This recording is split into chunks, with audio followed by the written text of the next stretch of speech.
Hey, welcome to the Cam and Otis Show. Today, all the way from Antwerp, Belgium, we have Jeroen Corthout joining us, founder of Salesflare. Man, I hope I got that right. I was so worried about your name. Now I'm messing up your company. What did I get? Did I get it It all was right? perfect. Oh Both man, both of them were perfect. Yeah. wow. I'm just going to sit down and take a break now, and because I'm feeling pretty good about myself. Yeah. Yeah, Jeroen, man, thanks for joining us today. Yeah, it's glad to be here. Glad to talk with you guys. How are you guys doing? Doing great, man. You know what? Our favorite thing always to start off with is where did the entrepreneur spirit kick in for you? You know, were you doing gigs as a kid? You know, maybe some odd jobs around the neighborhood, or did you just discover a problem, or what? So tell us where it happened, when. Yeah. I think yeah, it's not really one moment, I would say. I always liked building stuff, whether that was like camps in the woods or it was creating a catapult or it was drawing or whatever. Just create stuff. Um, the first moment that I thought I could make money with this, that's when I was building websites when I was 15, 16. That's the first time that I really felt like I was sort of building a business. It was not a business at all, but I sort of had that feeling. Like I discovered the joy of building websites for other people. It was a very new thing back then. It was around the year 2000s. Like the internet had been around for a bit, but nobody had a website yet, right?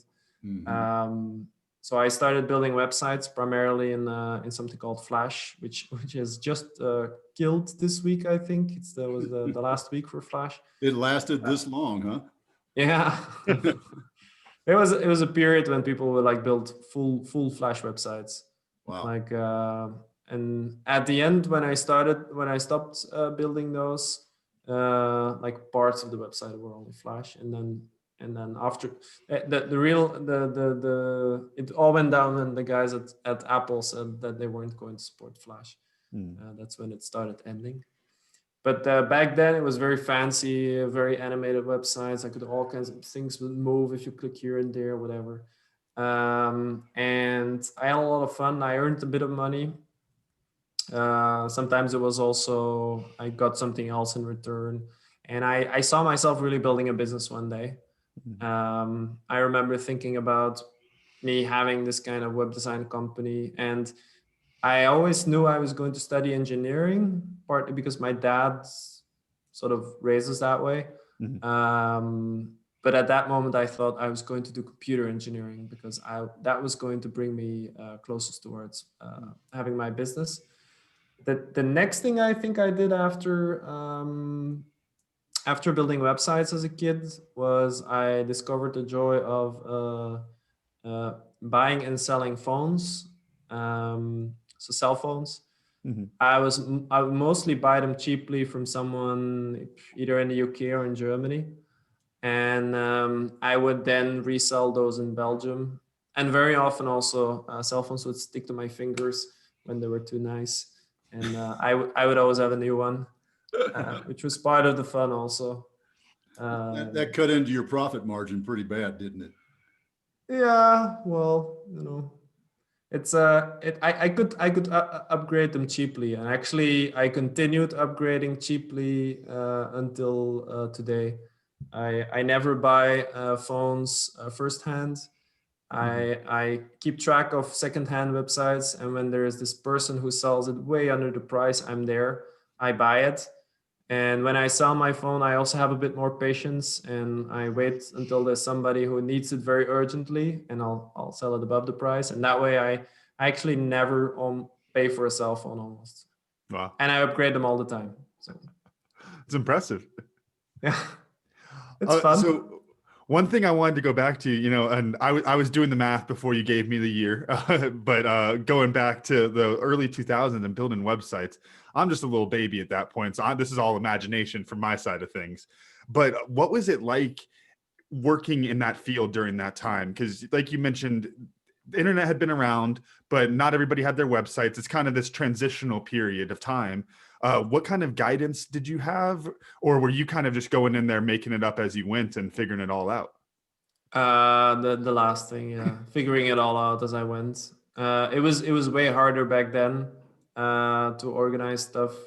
I actually don't remember how it all went, but it was really complicated to get hosting and then put stuff on there and then figure out how to make it all work. Nowadays, you can just basically when an uncle or so of mine now asks like, how do I get a website and all that, Mhm. I just I spin them up within 30 minutes with a domain name, a Squarespace website, a G Suite account, and off they go. It's super easy, and I don't need to do anything, and it looks beautiful. Mhm.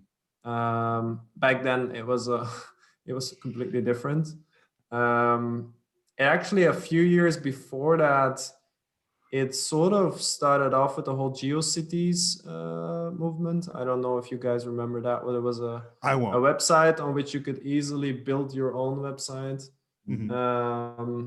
And that sort of inspired a lot of us kids to build our little sites.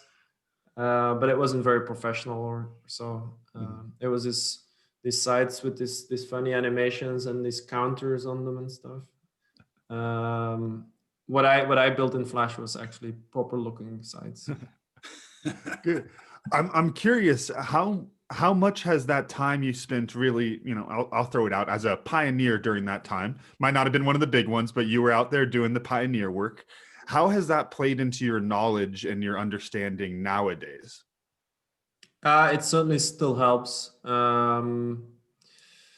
Yeah, it's just I figured out all the basics back then, and the basics haven't really changed. Mhm. All how all the little building blocks work together. Plus, it made me interested in it, so it made that I, for instance, when I studied engineering, I didn't end up studying computer engineering. I did electrotechnical engineering with some biomedical stuff, but still, as some courses that I chose myself, I did things like databases Mhm. because I was interested in it. I thought it would be useful, and it ended up being very useful because I do a lot of stuff with databases now. Um, no, it was very handy Mhm. to go through that. All the Flash knowledge I can throw away, but the HTML, the way DNS works, the way hosting works, and all this kind of stuff, I can still use it.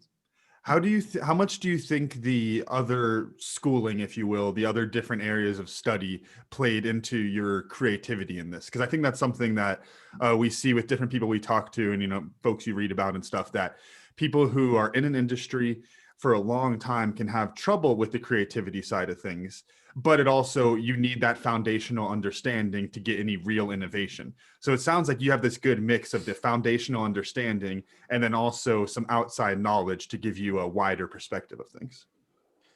Uh, well, of my studies, I wouldn't say there is much that is still extremely useful. Mhm. Like I said, I studied electrotechnical and biomedical engineering.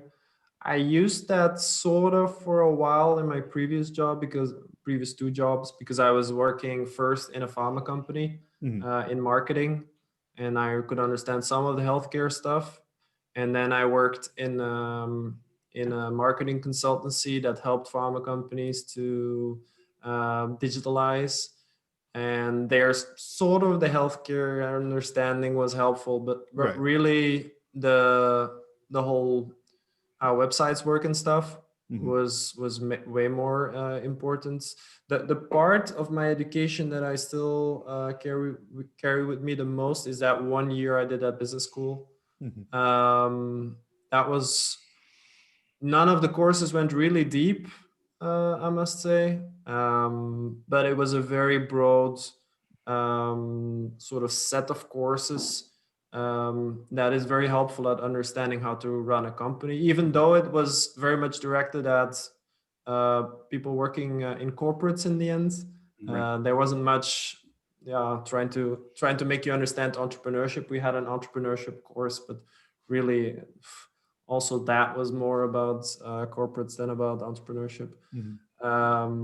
but still, all the basics of accounting and HR and all those kind of things. Still, it's helpful to know this in a small company as well. Yeah, the reason I mentioned that, I think it's interesting because I studied agricultural business and I love farming. I'm passionate about agriculture, but I'm doing the tech world now with virtual events. But I can tell you that a lot of the stuff I learned from my agricultural professors really feeds into the way I think now, and I think it primarily for me goes to a kind of problem solving type sense of folks like Dr. Quelladad, who we've had on the podcast a few times, who are out there inventing the newest forms of sustainable agriculture. I think there's a lot that you can take from that kind of problem solving, and then you can apply it to any different area. So it's interesting to see that you kind of have that same type of area with your business classes.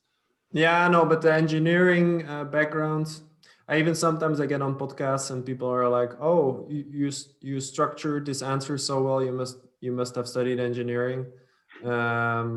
It does really help you to think in a specific way, breaking up problems in the very much bullet point style, with sub bullet points and more sub bullet points, and then finding a logical structure in that, and it helps you to be able to model relationships, data wise or logic wise, and understand numbers and all that. So that part of my engineering background certainly helps. All the very specific things I learned, not very much. Like I don't use anymore how a radiomagnetic wave travels and what it encounters and how that influences the things. It's not very useful to me now. That's a funny thing that I don't want to get up on my soapbox too much, but there's so much about that sort of education that is the principles within it hold true, but the structure of it, I think, is not fitting for real life. I always remember years ago, before I had a master's degree, I was talking with a guy that had retired from the Army many years before I did. I was still in the Army. I was talking with him and asked him about the importance of a master's degree. And he said, the only thing that a master's degree proves is that you can do research. Doesn't matter what it is on. It proves that you can go out, find data, bring back, put it in a bucket, and then define it, and derive something from that to prove your theory, and your thesis. And I thought that, that was probably 25 years ago that I had that conversation with him one night over beer. And there's a lot that holds true to It's true. Corners of the education in that sense.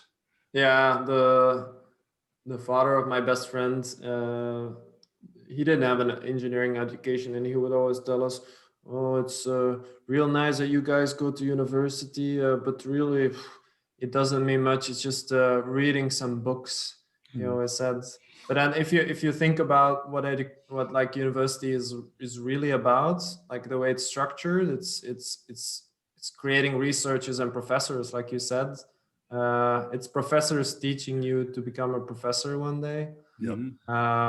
It doesn't really prepare you very well for a job or so. You'll learn these things on the job, but indeed, it learns you how to process data, have some structure in your mind to be able to attack things, this kind of stuff. Yeah. I remember when I graduated here, I remember calling you shortly around graduation time, Dad, and saying something along the lines of, "All right, well, they finally did it. They got me. I want to learn more." And it took them 4 years to get to me, but I left and was like, dang, I kind of want to take some more classes. That stuff got interesting at the end there. Yeah. But it's the same type of thing. They're just kind of feeding into that system, but it's, that's the system and it's going to happen. Did you do a PhD, or is this about the master's?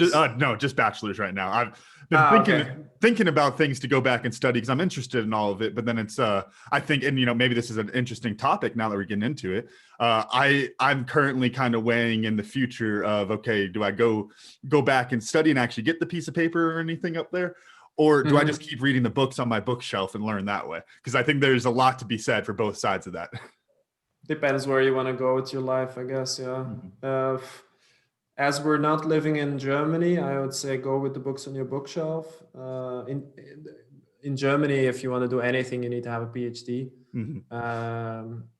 Like even the president of Germany has a PhD in physics, I believe. Wow. How's that relevant to her being a politician? I don't know. But they like PhDs. Mhm. If you go to other countries, like in Belgium here, we don't really give it a lot of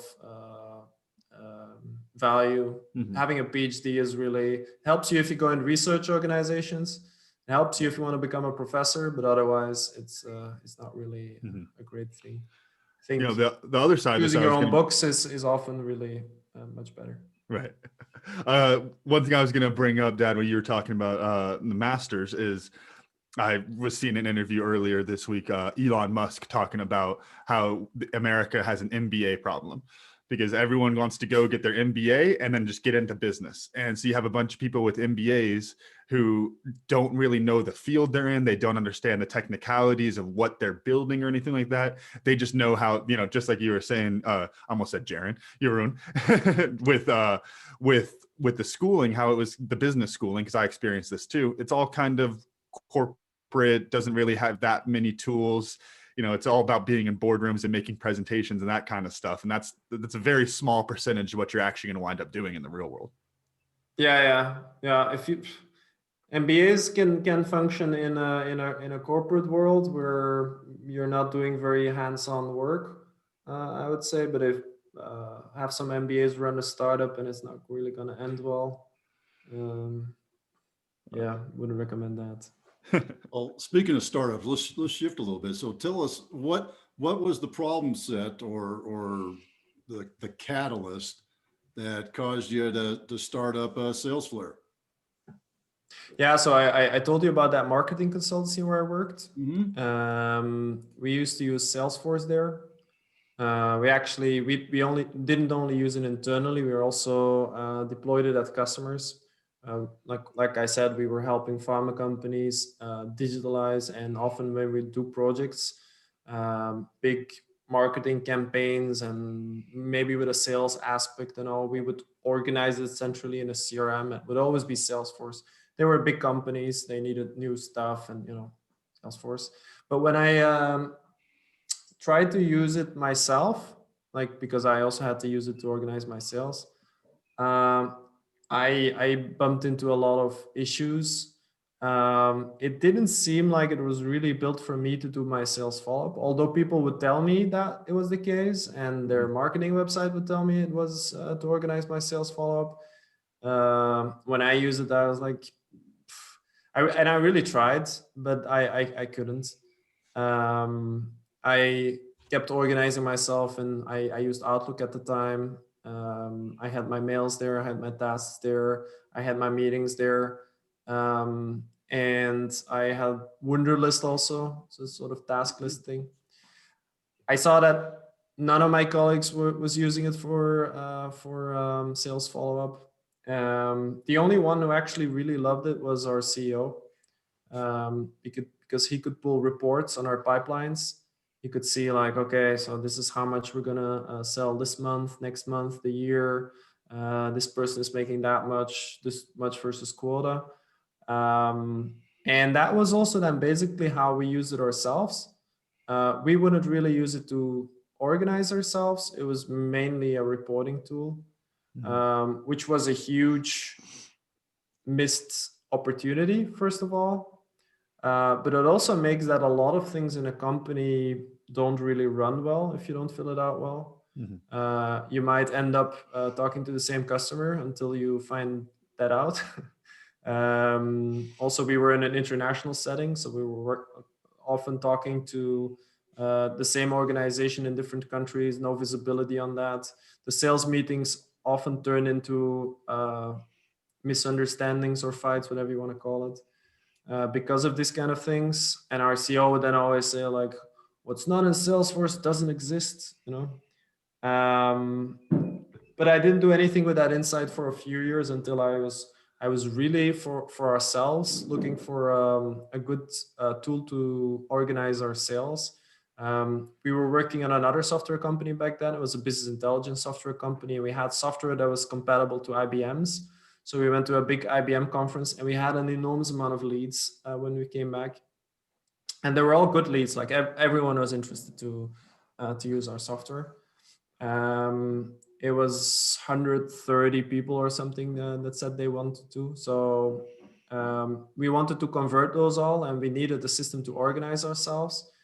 And we knew Salesforce wasn't going to help, and we tried different systems. And what we saw was that there were way better systems than Salesforce out there. First of all, much more tailored to sales follow-up, really much more into actions and tracking stuff, and organizing yourself. But still, all of these systems failed on us, or we failed on the systems actually, because we didn't manage to fill those out properly.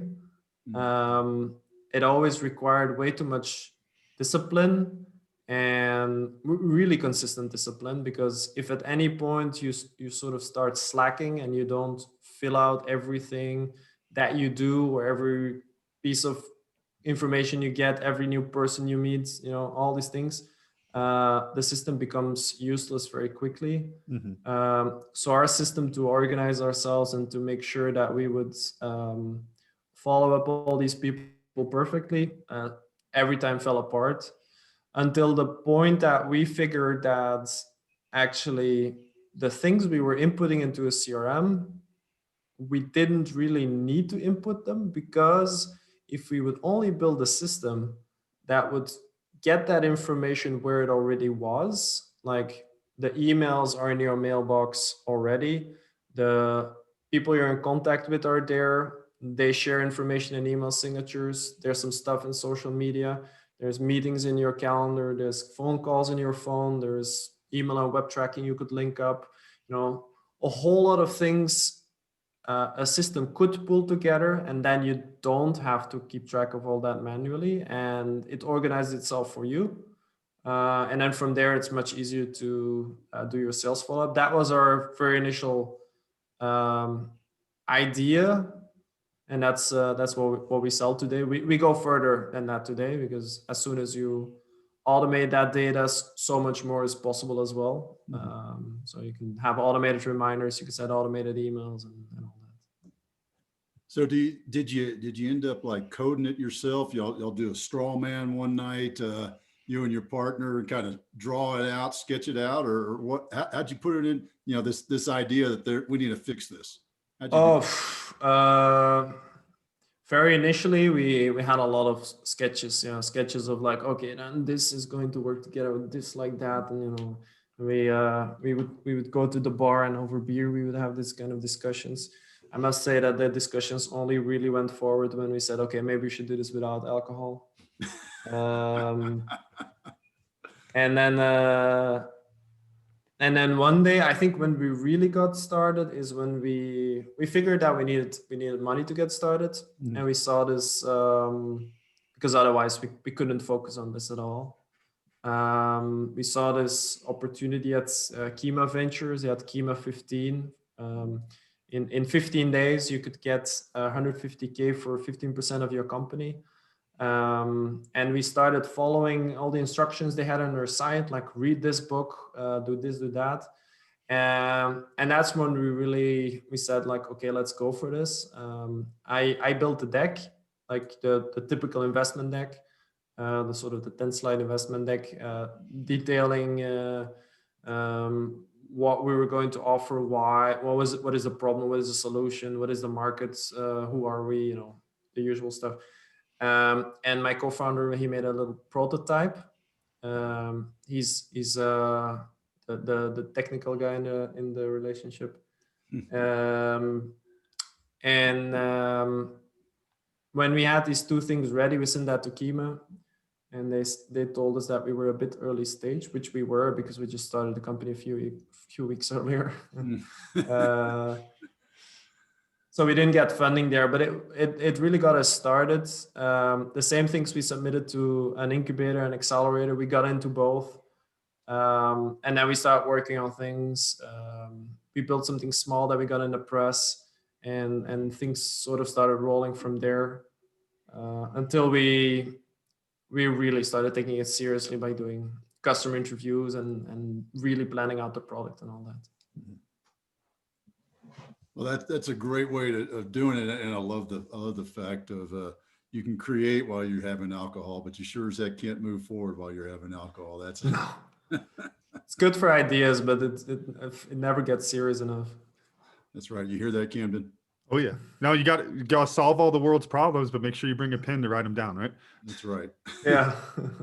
That's right. So when you did that, I mean, you were in a medium-sized business, you know, when you were working for the farmer. Was it, or would you qualify it as a big business?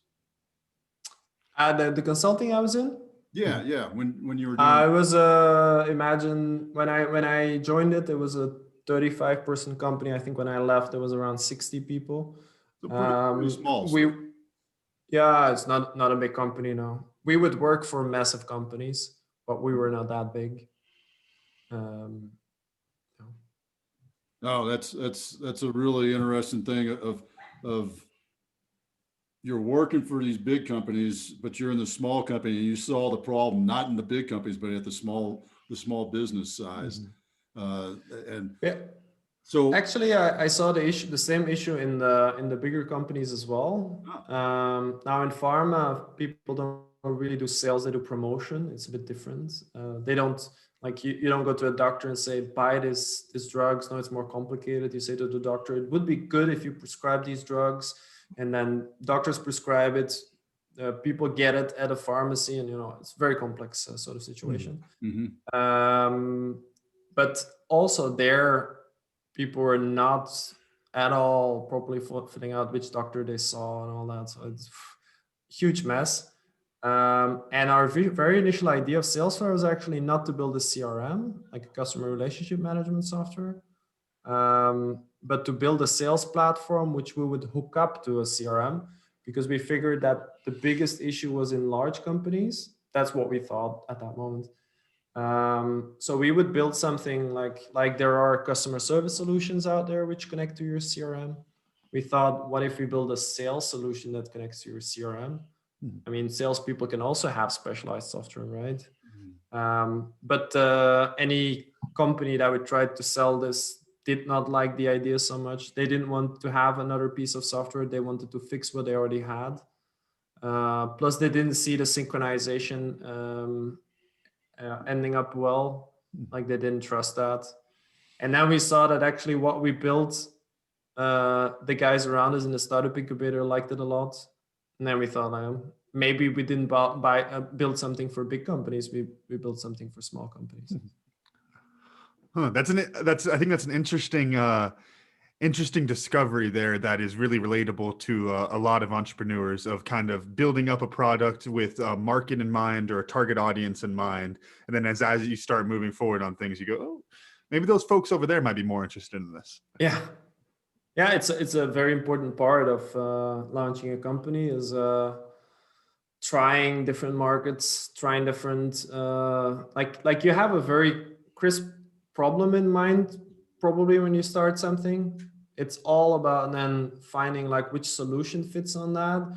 And then you create that with a certain market in mind. But then when you create that, you can still look around and say, okay, I created this now, but who's most interested in this now? Is it the people I thought initially were going to be most interested, but maybe I am wrong and there's other people who are more interested. And then finding that market, which is the easiest for you to conquer, is really, really important. I think that phrase there, easiest for you to conquer, is an important one, because even though people may think, who has this problem, who's most in need of this solution that I'm trying to sell, the next level to that is, will they buy it? How much will they pay for it, of course, is a piece of it. But then what is that adoptability going to look like? If I put this out, are folks going to say, oh my gosh, that's so cool, we'll get it eventually, and you're not going to get that sale for, a year or so down the line. And I think that's an interesting way of looking at it, because you have to weigh all of those different options when you're assessing your markets like that. Yeah, totally. I'm curious, how far down the road did you get when you started off in this, I'm going to build a sales solution platform, and then you realized that's not what the market needs. So how long did that take you? In terms of, so I think that must have been around Summer 2015, early summer. And we started in April 2014 with the idea. We started with the development in October 2014. So less than a year from the start of development, but still quite far. But everything we built was actually well built to be able to very quickly change. So that was luck. It makes that pivot a lot easier when it's like that, huh? Yeah. Now the cool thing now about this is we built everything to sync very easily with Salesforce. So we gave things sort of the same structure internally. Now, what's the big advantage now is that it's when people come from Salesforce, it's very easy to map their data. Yeah. Well, that's some great foresight that you had on that, because I don't know how many times I've been involved in some tool and a data management company I used to work for, and how much man hours were spent taking one database form into another database form, and golly. So yeah, that probably helps with the sales process for you too.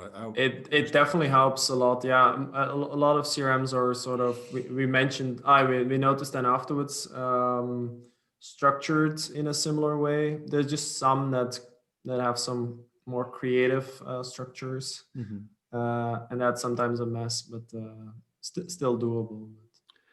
I think I'll pull a lesson out of that. And Jeroen, I'm sure that you've already pulled this one in your sales, but I think it's something that people can kind of apply to their own stuff. Is one of the things I noticed is that with that, because there's similar programs and you're able to move the data more easily, that transitional cost is a lot lower for companies to switch over, because they're paying for the new software, and that kind of sucks. Of course, you pay doubling up on your monthly memberships type thing, which we've all gone through with different stuff. But then the sales point on that is it's not going to take you near as many man hours to switch over. And so you're actually going to wind up saving that money. And I don't know the math on that. You might even save more money than you're spending to switch over in the first place. Yeah. It makes things way easier. Even if we attack how things work in a different way, it's still easily mappable. Like we built up the data in a totally different way, but it ends up in a similar structure. If that makes sense. Yeah, I think so. But yeah, I think that just goes into kind of, and Dad, this would be your term you always use, that the second and third order effects of things are, really important. And I think what a lot of entrepreneurs and, salesmen for that matter, when they're talking about these type of things, they know the second and third order effects, but they forget to value them.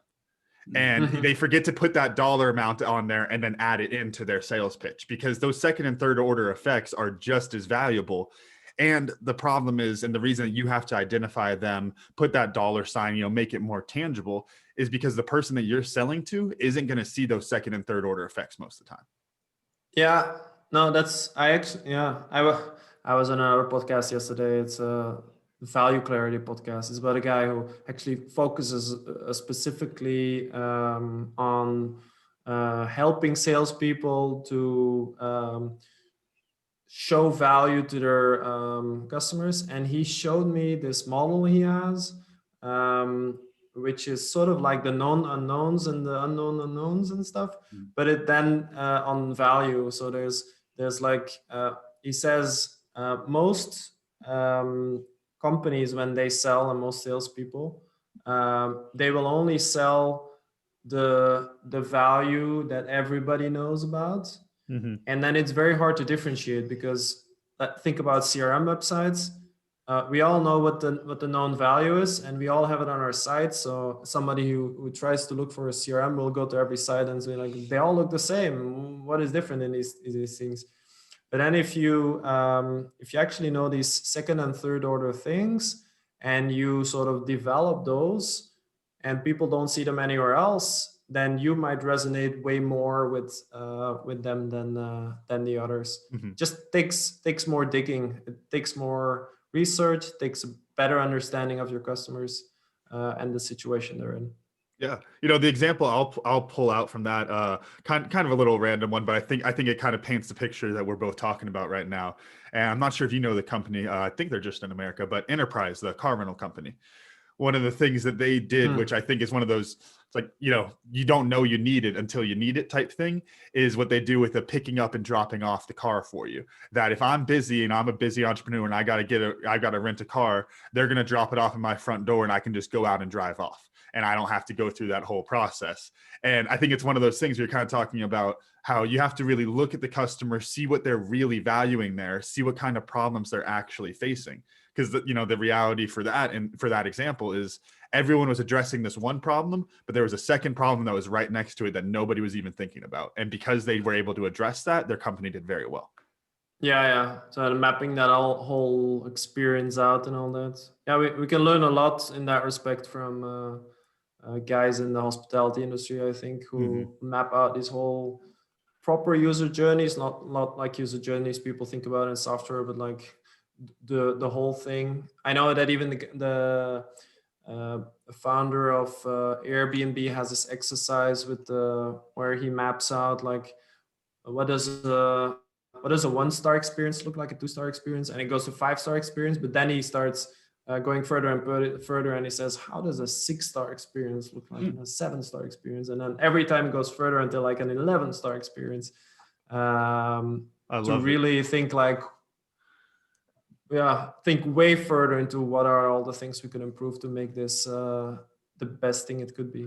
Well, and I think that touches on a fundamental thing, when you get into the behavioral science side of stuff, but that it's really easy and important to apply as an entrepreneur and as a leader inside your business, which is, did I just lose that train of thought? Are you kidding me? Ooh, that was a swing and a miss. I haven't had one of those in like a year, Dad. I am sorry. That's good. That's good. It's usually me who does that. Ooh, I'll come back to that. Oh my God. Might be genetic, yeah. There you go. Got hit in the head a few too many times. You're right. Punch. Who was that? Big hockey player came up and said, punches aren't vitamins. So. Well, then I'll jump in, because I'm curious, and all these life lessons we've talked about, some experiences at university and other businesses, and going back to your childhood when you first started, your kind of side gig of web development. What's the one lesson that you go back on and say, man, that right there has really helped me continue to move forward? It's a good question, but I think, and it's something I'd never talked about on a podcast before for some reason, but it's just taking things one step at a time. It's in general in life is a good thing. And if you don't have that, I think it's very hard to be an entrepreneur, because it's sort of like, what do they say? It takes one bite at a time to eat an elephant or something like that. If you don't take that approach, things can be so overwhelming. So you can definitely map out the big picture and sort of say, okay, these are the things we should do probably, but then start splitting it up further and further until you have small manageable things you're going to solve, and then just take them up one by one without worrying all the time about everything. Within the whole picture, you say, okay, this I'm going to do first, and I'm going to do that next, and I'm going to do that next, and this is most important now, that's most important now. And all the other things, you sort of manage. You might have some fires burning, but you cannot extinguish all the fires at the same time. You sort of need to pick the right ones and go with those. And I think that's probably the most important thing to do when you start a company, and the reason why many people just give up at some point. Yeah, because it feels overwhelming, because you gotta you gotta get the product out, you gotta do your marketing, you gotta follow up with this person, you gotta test the tool, you gotta do it. Oh yeah, Yeah, you wouldn't know anything about that, Camden, would you? I can, well, we'll be honest and candid. I'm there in the middle of that. I go back and forth to the big picture, and I realize if I stay on that big picture too long, or if you start thinking about that big picture while you're just trying to do a task, it messes you up. You start feeling overwhelmed. And so Yeah. that's why I think, kind of going back to what I just said, that you have to bounce back and forth between the two as an entrepreneur, especially if you're in a smaller company, that you got to put on that hat, look at the big picture, map everything out. And then you got to put your head down and forget about all that crap so you can actually go get any work done. Yeah. It can be depressing thinking about the big picture. Sometimes it's really uplifting, like, like this is where we're going and all that. But then also, if you look at it from stuff we need to do perspective, then it can be extremely depressing. But then just focusing on the thing you have in front of you, or the person you're talking to at that moment, and really enjoying that, that's what keeps me going.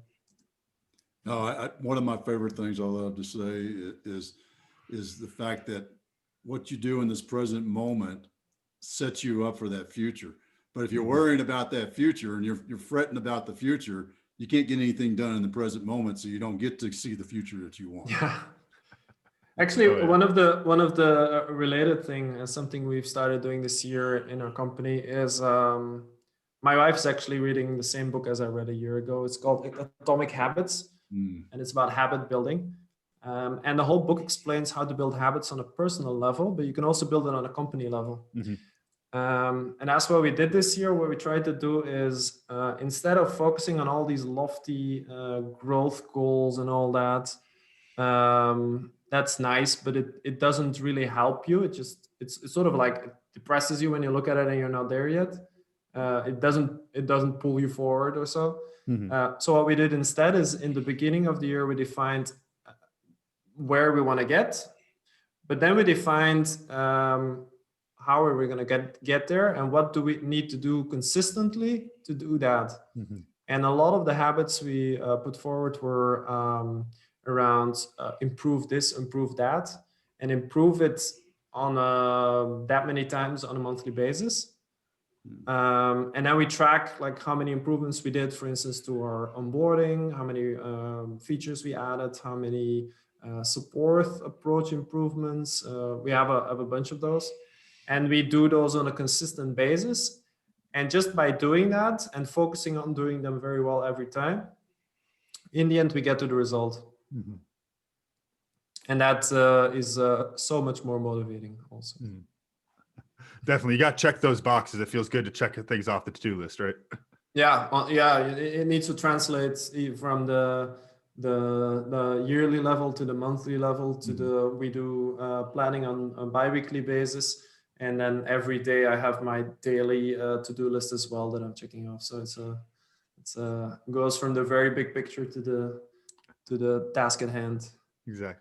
And, I think that goes back to, and watch this segue, Dad, goes back to framing, which is the concept I forgot 5 minutes ago. But when you're looking at something, when you're looking at a problem, especially if you're looking at like your entrepreneurial journey or your business's journey and what the future may look like, when you're looking at it from the big picture through that frame, those little tiny things can start to be overwhelming with how many different stuff there is. And the same type of thing from the other side. If you're just in the little tiny tasks and you're thinking about the big picture, you're going to start to feel overwhelmed because of the frame that you're looking through. And the example I was going back to was what you were talking about with the stars and rating for Airbnb. And what I love about that process is that it's about asking the right questions and reframing the questions in a way that you're going to get different answers than you normally would. If you just said, how do we make a 5-star visit? And you just kept hammering that question home, your staff's not going to give you any different answers every day. But if you start saying, man, what would a 10-star stay look like? They completely switch and they start thinking, ooh, well, that's so much better than a 5-star. And it completely switches their frame of reference. And you're going to get so much more creativity out of your team that way. So I'm glad I remembered that so we could get in before we run out of time. Was there a question there, or did you No, it was just insight. Okay. Well, I was like, It was Jeroen was like, just like me, was, wow, that's good, Camden. Yeah. Yeah. Yeah, well- no, it's right. I would actually do also. It's not just going from 5 to 10. They take it from 5 to 6, and they say, okay, 6 to 7, 7 to 8, 8 to 9. And every time it's like, oh shit, we need to get just a little bit further. Oh yeah, Yeah. it's like when you're brainstorming and you're like, all right, write down 5 things. Okay, now 2 more. All right, now 2 more, and you just keep going and you keep building it up from there, right? Mhm. Well, what's next, Jeroen, with Salesflare, or what project do you have, kind of sitting off to the side of the desk that you're working on? A few. So currently we just launched a new pricing plan. We attract more and more slightly larger customers, and they have different needs. So the next thing we're building on one of the new pricing plans for beginning of next year is custom dashboards. So you can build whatever dashboard you like on your data, and it's unlike other dashboards, it's actually going to be easy to build it. We are currently working on going live on I cannot say much about it yet, but by the time you air this, probably it's the largest smartphone manufacturer in the world is launching a small business marketplace for software, and we're one of the 20 software products or something on there for now. Wow. What else am I doing? Well, we're thinking about 2021, obviously, and where we're gonna take things next. I cannot say much about that yet. But if in like in a if you're thinking about next 5 years, we've been working a lot on automating data. We've been adding things on top of that, and that's where we're going to continue. We might try to do more of the sales process. Not just now, it's mostly around mapping sales follow-up, but we might go into the leads part as well or not. I'm still have to decide. Oh, that's great. That's great. Thanks for giving us a little bit of insight. Needless to say that I'm sure there's a lot going on for where you're going, both in Salesflare and these other side projects. So we'll just have to keep an eye out for that. So let's shift our gears to my favorite part of the show, and what'd you learn? And I'm going to go first because that's what I decided today, and that's why, Dad says, Camden, that's the only reason. Yep. And I wish I had something really philosophical, but early on, Jeroen, you said building catapults, and I'm like, man, I want to jump back into that, but that's just that desire to create something, and something mechanical, not in a like a painting or something, because or music, because those are both also creations, but something creating something mechanical, and how that just kind of started you on this path. And I just found it really interesting that it was a catapult that that you mentioned as built as. No, yeah, I mentioned a catapult because I remember one of these vacations in Italy that I was lying in the hotel room just thinking about how I was going to build a catapult when I was home. I don't know why, but that's cool. Well, catapults, I mean, you think about it as a kid, what do you do? You pick up a rock and you throw it.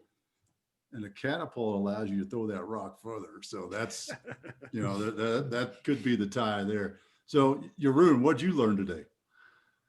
I'm blanking as well, I'm afraid. All right, well, I'll put the pressure on Camden and come back to you. Okay. I was going to say that apparently I need a PhD if I want to get a good job in Germany. So adjusting my life plans accordingly, fit that into the schedule and everything. So I appreciate that, Jeroen. Yeah, no, it is actually, it's a true story. It's really important for some reason in Germany. Like, that's specific about Germany. In France, on the other hand, it's very hard to find a job for which you didn't study. They're not very comfortable with that, for instance. Interesting. It's funny how the career cultures that shift around like that in different areas. It's an interesting thing that I never Yeah. really thought about. Yeah, for instance, in Korea, you cannot lead someone who is older than you. It's just impossible, Mhm. literally. So your boss is always older than you. There's no choice in that. That's interesting. In Italy also sort of, but in Korea it's very explicit. Wow.